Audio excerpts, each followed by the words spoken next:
Francine Picard, propriétaire des domaines de la maison Famille Picard.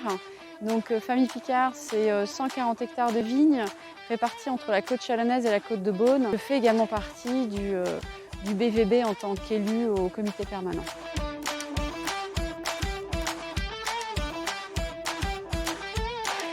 Si je devais définir le vignoble bourguignon en 3-4 mots, je dirais historique, terroir, convivial et culturel. Le point de départ, c'est le domaine des Hospices de Beaune, créé en 1443. Il représente aujourd'hui une soixantaine d'hectares du vignoble qui a été légué au fil des décennies et des siècles par des gentils donateurs. Et en fait, ce vignoble produit des vins. Les vins sont vendus aux enchères au mois de novembre, le 3e dimanche de novembre. Et les résultats, les fruits de la vente servent à financer l'hôpital en grande majorité.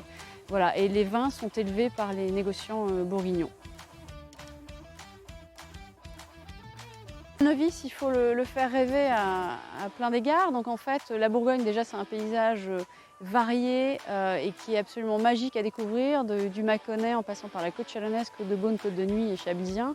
Ensuite, on a cette hiérarchisation des appellations en partant des génériques, en allant jusqu'aux grands crus. Ensuite, on passe par les villages et les premiers crus. On a cette notion de climat également qui peut s'ajouter à partir du moment où on a commencé à déguster. On est rentré par exemple à un Bourgogne Chardonnay ou un Bourgogne Pinot Noir et ensuite on peut commencer à s'acclimater et à commencer à découvrir les climats. Donc la Bourgogne, c'est varié, c'est diversifié et c'est un vrai plaisir. Le bureau interprofessionnel des vins de Bourgogne a quand même pour mission d'accompagner la viticulture dans son futur. Et donc, un des enjeux actuels, c'est le bilan carbone avec une mission qui s'appelle Objectif Climat. Le BIVB accompagne la viticulture pour réduire ses émissions de carbone. Et d'ici à 2030, il y a un objectif sérieux de réduction et de neutralisation qui est souhaité.